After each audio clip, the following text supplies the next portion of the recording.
Kharwandi stop आहे हा, खरवंडी. हा रोड उजव्या हाताला खाली भगवानगडाकडे जातो.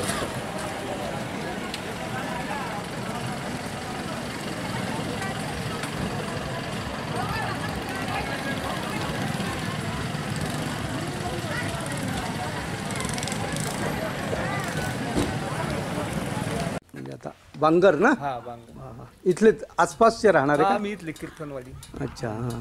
किती वर्षापासून येत आहे भगवानगडला? आता आमच्या जन्मभूमी हा इथे शाळा शिक्षण सगळं इथे झालं का? वा, चांगली गोष्ट आहे, चांगली गोष्ट.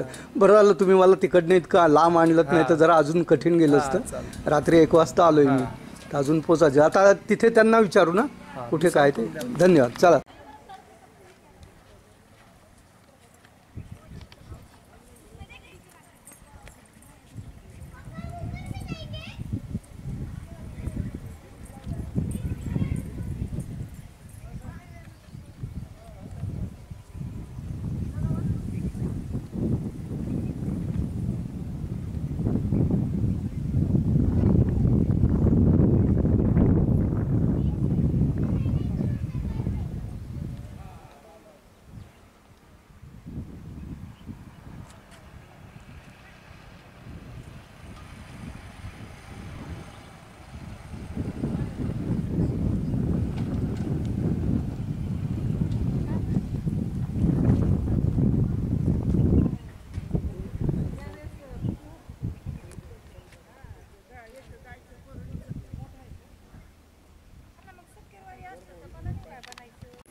आता या भगवानगडाची माहिती अशी की संत भगवान बाबा हे ह्या भगवानगड भागातले, पाथर्डी भागातले खरवंडी गावचे मूळचे रहिवासी आणि संत 1896मध्ये त्यांचा जन्म झाला आणि 1965मध्ये त्यांचा मृत्यू झाला. म्हणजे ह्या काळामध्ये त्यांनी ह्या भागामध्ये वारकरी संप्रदायाचं खूप मोठं कार्य केलं आणि ते संत पदाला पोचले. इतकं त्यांनी कार्य त्या भागामध्ये केलं होतं.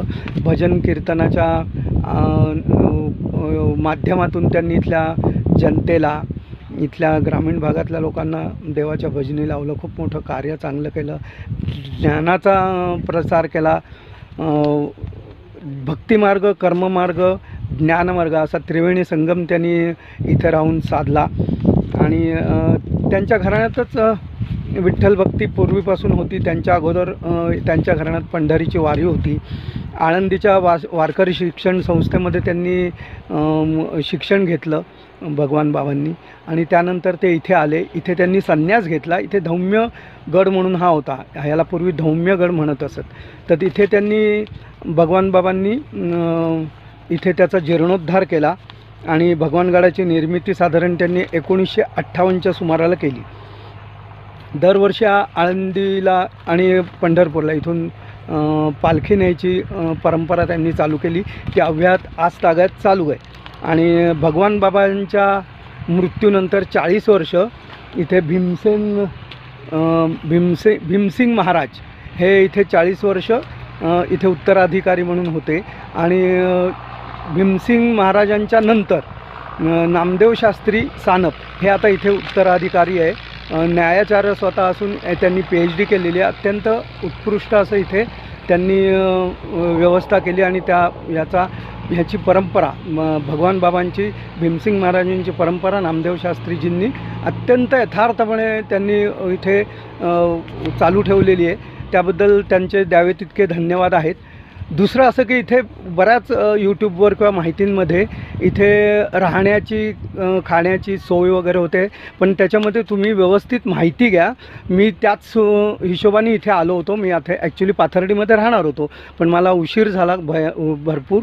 मग त्यानंतर हे सगळं राहिलं असतं म्हणून. पण मग इथे आलो तर इथे त्यांचं अजून बांधकाम चालू आहे. इथे याचं काम चालू आहे. तर मुंबईवरनं कोणी जर इथे राहण्याच्या वगैरे हिशोबाने येत असाल तर एकट्या दुकट्या माणसाला इथे तशी नीट सोय होण्यासारखी नाही आहे. कारण अजून ते काम अर्धवट आहे. अजून काम पूर्ण व्हायला काही दिवस लागणार आहेत.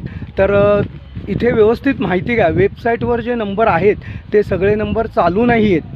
तर इथे व्यवस्थित माहिती घेतल्याशिवाय होऊ नका. गैरसोय होण्याची शक्यता आहे. इथे स्नानाची सोय नाही आहे. बाहेरच्या बाजूला हात धुण्यासाठी जे नळ आहे तिथे स्नान करू शकतात. महिलांसाठी तशी सोय नाही आहे.